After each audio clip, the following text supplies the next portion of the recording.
જય હિન્દ, જય ભારત.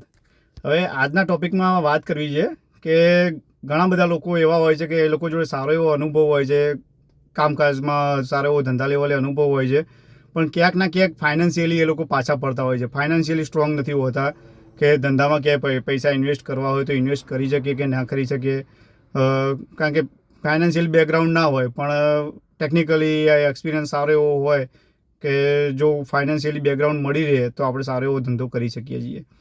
તો એ લોકો માટે એક એડવાઇસ છે કે જો તમારામાં નોલેજ હોય, તમે એક્સપિરિયન્સ સારો એવો હોય ધંધા માટે, ધંધો કરવા માગતા હો, તો જો તમારું યરલી રિટર્ન તમને 25-30% જેવું મળી શકતું હોય, 30%થી વધારે મળતું હોય, તો તમે એક કામ કરી શકો છો કે નાના પાયે એક લોન લઈને સ્ટાર્ટ કરી જુઓ.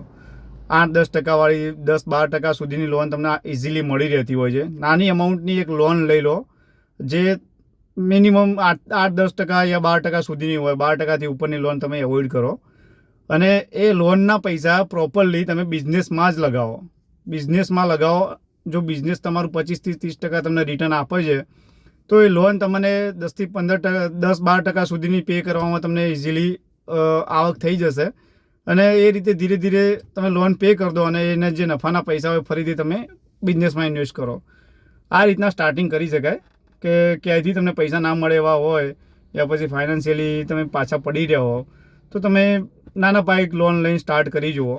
10-12%વાળી લોન મળી રહે, ઇઝીલી મળી રહેતી હોય છે અને એ લોનના પૈસા તમે બિઝનેસમાં જ લગાવો અને બિઝનેસમાં સારું એવું રિટર્ન મેળવો.